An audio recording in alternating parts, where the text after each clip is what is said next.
Alright YouTubers, how you diddling? This is the Disposalist, and in this video I will be explaining the solution to the Candelabra portion of the new Soissons Chateau based conflict dog tag Easter egg. Now I already made a video on this, but it was done quite soon after I worked it out, so I'm going to make a more concise video which is based on the new Excel sheet I've used, which is a little bit easier to operate and has some instructions in it. And you can see I've just walked into the back of the chateau here and gone around to this candelabra. I've already destroyed all the light fittings to get me to the stage where the candelabras are interactable. So you need to get to that stage. And now I'm going to proceed through my spreadsheet to show you exactly how it is done. And it just takes a couple of minutes. So the first stage I've put here is to clear out the Candelabra states table, which is this first one here. This is where we're noting down the states of the candelabra as we click to work out what the sequence of the switch patterns is. That makes sense as we go along. So I'm just going to clear that out because you can see I've got stuff in there from the previous time I've used it.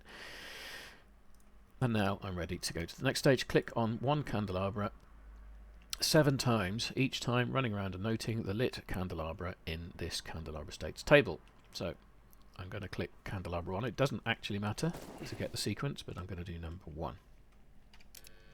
So I click on it once. Candelabra 1 is now lit. It doesn't always. It's changes. The pattern changes every instance, and indeed, if you stop doing stuff for a minute or so, they will all turn off, and the sequence will change. So you've got to be careful. You don't want to leave anything for too long. So that's 1, and that's number 3 there, and 4. So it works 1, 2, 3, 4 along the back, and then I'm going rotating around. This is 5, 6 is that corner, and 7 is back there. So 1 and 3. There's 6 and there's 7, but yeah, 1 and 3 were lit from that first click. So I'm going to make note here of 1 and 3 being lit. And when I click it a second time, 1 is lit, 2 is now lit, and 3 not 4. So 1, 2, 3 and 5 are now lit. And I go back to number 1 and note down that 1, 2, 3 and 5 are lit, and you can see that this table's filling. This is showing the changes as it goes along, and you can see that most times the switch pattern is 2 changes. 2 of the lamps are changing. So I'm going to click it for the 3rd time. 1 is still lit, 2 is not, 3 is lit, 4 is lit. That's 1, 3, 4, 5. 1, 3, 4 and 5 by the looks of it. Yeah, 1, 3, 4 and 5. So I'll note that down. 1, 3, 4 and 5. Oh, clicking again. We have 1 still. No 2, 3. 1, 3, 4, 5 and 6. 1. Just double checking. 3, 4, 5 and 6. 1, 3, 4, 5 and 6.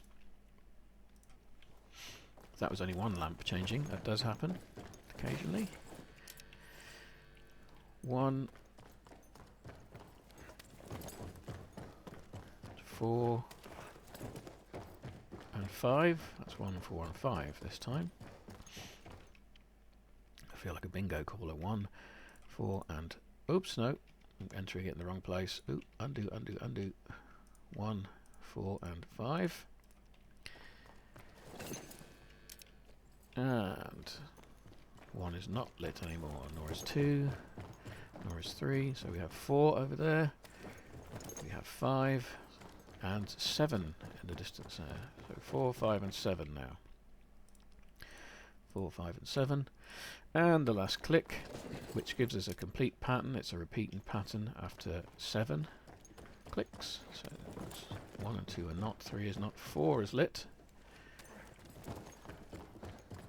And that is it. And that makes sense. It almost, I think it always ends with just 1 lit. Now, having one lit is fine. You can see I've copied that state down there because that's the state we're going to start from for the solution.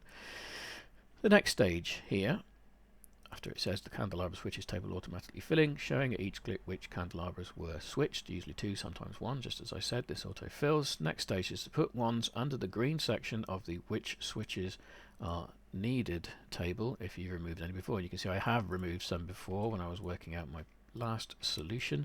We need to start from those all with ones in, because those ones are used to indicate whether or not to include this switch pattern in our solution. 5, the which switches are needed table should copy the candelabra switches table, and you can see it is a copy of that set of sequences, that sequence of switch patterns, sorry. And then we do the important bit. We experiment removing and adding back the ones under the which switches are needed table to work out which switches are needed. That's what it's for. And this orange final column needs to show all ones, indicating candelabras are all switched on. It's actually quite useful having this remaining state with a flag, a lamp lit, because we know straight away that we can't be doing stage 3 because that will turn that off, and it's the only one that does. So we can't use stage 3. And because we're not using stage 3 now, those two will be switched on in the end. So what do we need to do now? We need to fill in these gaps.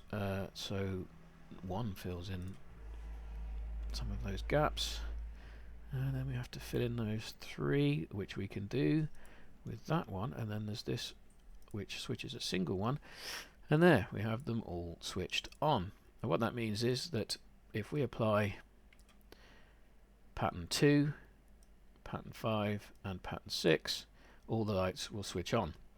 Now pattern 2, pick the first switch pattern from the which switches are needed table and match the pattern in the candelabra to click table for stage 1.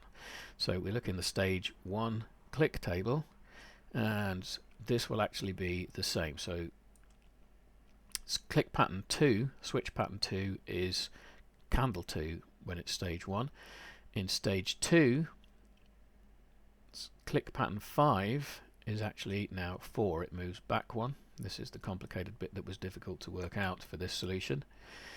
And pattern 6 that we need when it's on stage 3 is actually appearing in 4. It moves back 1 each time, so 6 is moved back 2. By the time you get to stage 3, this pattern is no longer candle 6, it's candle 4. So what we need to do is go and click candle 2, candle 4, and candle 4 again, and that should be the solution. So this was candle 1, now we move to candle 2. I'm just making sure that that candle's still lit, so we haven't timed out. Candle 2 gets clicked, and candle 2 is switched on. Candle 2 and candle 5, well, 2 I saw came on. Shall I see if candle 5 is lit? Yes, it is, so we know we're working. And what's next? Now we're clicking candle 4, so that's 1, 2, 3, 4. And candle 4 is going to switch on candle 3 and candle 6. That's 4. 5 is already on. 6 is on. You can see down there. And there's candle 3. That's on. Oh, we're looking good. And candle 4 again, I believe, was the next to click. Yep, candle 4. And there's that noise, boys and girls, that says we have completed. Oh, I think I saw a little bit of smoke there, did I? Oh no, it's just my footsteps. So yeah, there is the solution.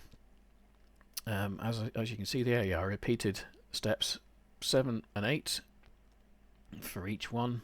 I simply looked for these switching patterns in stage 1, stage 2 and stage 3, and then noted the matching candle number 2, 4 and 4 to get those patterns to trigger. And we are done. So thanks very much for watching. I hope that was concise enough for you to go and do your own now quite easily. I'm going to make this spreadsheet available via the Battlefield Easter egg Discord site that will be pinned there, and I will try and coordinate with the guys responsible for the game mechanics site wiki and put the solution there also. So give me a thumbs up if you found this useful, and please leave some comments if you have anything else to say. Hey, and please check out my other clips and guides in my YouTube channel. Thanks for watching, YouTubers. See you next time.